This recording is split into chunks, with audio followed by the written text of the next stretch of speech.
तो चिल्लूपार की जो सीट है वहां पर सियासी समीकरण बहुत अलग है। ऐसे में जनता को ही फैसला करना है। लगातार आपको एक एक जिले से, एक एक सीट से हमारे संवाददाता हर वो तस्वीर दिखा रहे हैं, चुनाव प्रचार की तस्वीर दिखा रहे हैं। और वहीं अनुभव ने संघमित्रा मौर्य से खास बातचीत की है, वो भी आपको और उनकी बेटी संघमित्रा मौर्य भी फाजिल नगर में मौजूद है। संघमित्रा जी, आप स्वामी प्रसाद मौर्य का प्रचार कर रही हैं, आपके पिता हैं, लेकिन आप बीजेपी की सांसद हैं, वो समाजवादी पार्टी के उम्मीदवार हैं, तो इसके लिए आपने पार्टी से परमिशन ली है? पहली बात तो मैं स्पष्ट कर दूं कि मैं प्रचार नहीं कर रही हूं और ना हमें आप कहीं पर प्रचार करता हुआ पाएंगे।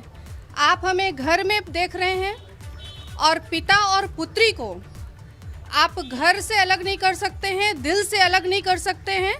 और हमने इस बात को पहले ही स्पष्ट कर दिया कि बेटी और पिता का रिश्ता जो है वो बरकरार रहेगा। राजनीति अपनी जगह, पार्टी अपनी जगह, रिश्ते अपनी जगह, रिश्तों के साथ मैं खिलवाड़ नहीं करती हूँ।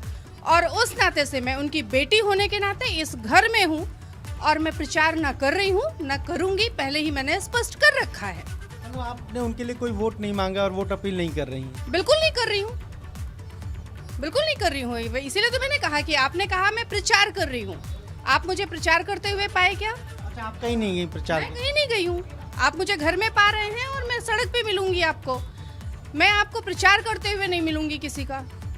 लेकिन पार्टी से आपने पूछा या पार्टी ने आपको कहा कि नहीं जाना है, या बीजेपी के लोगों के लिए तो आपने प्रचार किया ही है?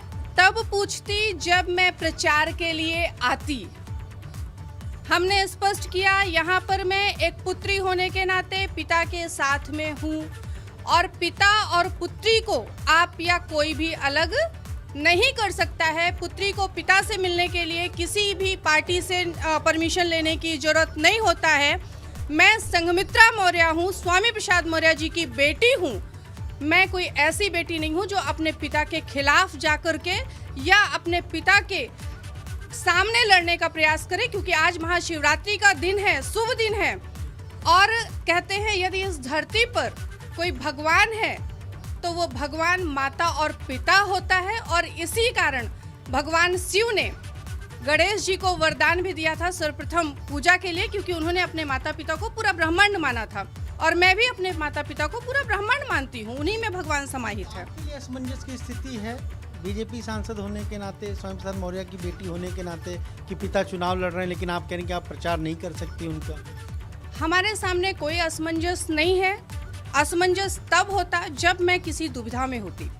मैंने हर चीज को पहले ही स्पष्ट कर दिया कि मैं भारतीय जनता पार्टी की सांसद हूँ, भारतीय जनता पार्टी की कार्यकर्ता हूँ, लेकिन उसके साथ साथ मैं स्वामी प्रसाद मौर्य जी की पुत्री हूँ और मैं वहाँ पर प्रचार करने नहीं जाऊंगी। मैंने स्पष्ट किया है, तो असमंजस की तो स्थिति ही नहीं है, कहीं नहीं है, बिल्कुल नहीं है। एक सवाल ये, 10 मार्च को क्या होगा यूपी में?